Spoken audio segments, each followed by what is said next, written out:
Assalamualaikum warahmatullahi wabarakatuh.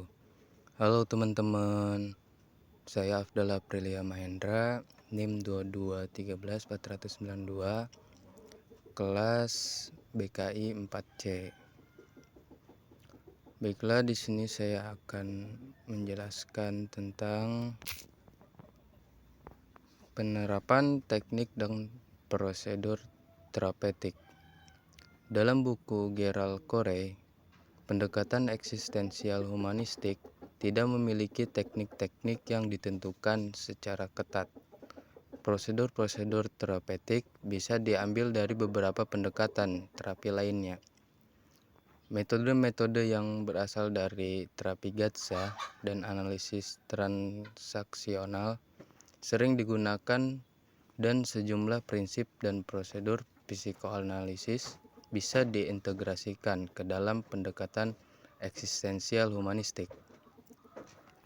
Adapun penerapan-penerapan pada praktek terapi yaitu yang pertama, kesadaran diri. Manusia memiliki kesanggupan untuk menyadari diri yang menjadikan dirinya mampu melampaui situasi sekarang dan membentuk basis bagi aktivitas-aktivitas berpikir dan memilih yang khas manusia. Kesadaran diri membedakan manusia dengan makhluk-makhluk lain. Pada hakikatnya, semakin tinggi kesadaran diri seseorang, maka ia akan semakin hidup sebagai pribadi.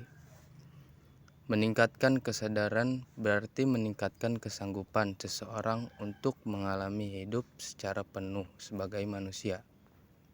Peningkatan kesadaran diri yang mencakup kesadaran atas alternatif-alternatif, motivasi, faktor-faktor yang membentuk pribadi, dan atas tujuan-tujuan pribadi merupakan tujuan segenap konseling. Yang kedua, kebebasan dan tanggung jawab. Manusia adalah makhluk yang menentukan diri, dalam arti bahwa dia memiliki kebebasan untuk memilih di antara alternatif-alternatif. Pendekatan eksistensial meletakkan kebebasan, determinasi diri, keinginan dan keputusan pada pusat keberadaan manusia. Tugas terapis adalah membantu kliennya dalam menemukan cara-cara klien sama sekali menghindari penerimaan kebebasannya, dan mendorong klien itu untuk belajar menanggung resiko atas keyakinannya terhadap akibat penggunaan kebebasannya. Yang ketiga, keterpusatan dari kebutuhan akan orang lain. Ketika masing-masing memiliki kebutuhan yang kuat untuk menemukan suatu diri, yakni menemukan identitas pribadi kita.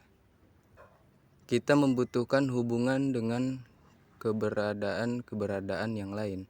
Kita harus memberikan diri kita kepada orang lain dan terlibat dengan mereka. Yang keempat, pencarian makna. Terapi eksistensial bisa menyediakan kerangka konseptual untuk membantu klien dalam usahanya mencari makna hidup. Manusia pada dasarnya selalu dalam pencarian makna dan identitas diri. Belajar untuk menemukan makna dalam hidup. Hidup tidak memiliki makna dengan sendirinya. Manusialah yang harus menciptakan dan menemukan makna hidup itu. Tugas proses terapeutik adalah menghadapi masalah ketidakbermaknaan dan membantu klien dalam membuat makna dari dunia yang kacau. Yang kelima, kecemasan sebagai syarat hidup. Kecemasan adalah suatu karakteristik dasar manusia yang mana merupakan suatu yang patologis, sebab ia bisa menjadi suatu tenaga motivasional yang kuat untuk pertumbuhan. Kecemasan sebagai sumber pertumbuhan. Kita mengalami kecemasan dengan meningkatnya kesadaran kita atas kebebasan dan atas konsekuensi-konsekuensi dari penerimaan ataupun penolakan kebebasan kita tersebut. Yang keenam, kesadaran atas kematian dan non-ada. Para eksistensialis tidak memandang kematian secara negatif dan mengungkapkan bahwa hidup memiliki makna karena memiliki keterbatasan waktu. Karena kita bersifat lahiriah, bagaimanapun kematian menjadi pendesak bagi kita agar menganggap hidup dengan serius. Ketakutan terhadap kematian membayangi mereka yang takut mengulurkan tangan dan benar-benar merangkul kehidupan. Dan yang terakhir, perjuangan untuk aktualisasi diri. Setiap orang memiliki dorongan bawaan untuk menjadi seorang pribadi, yakni mereka memiliki kecenderungan ke arah pengembangan keunikan dan ketunggalan, penemuan identitas pribadi, dan perjuangan demi aktualisasi potensinya secara penuh. Jika seseorang mampu untuk mengaktualisasikan potensinya sebagai pribadi, maka ia akan mengalami kepuasan yang paling dalam yang bisa dicapai oleh manusia.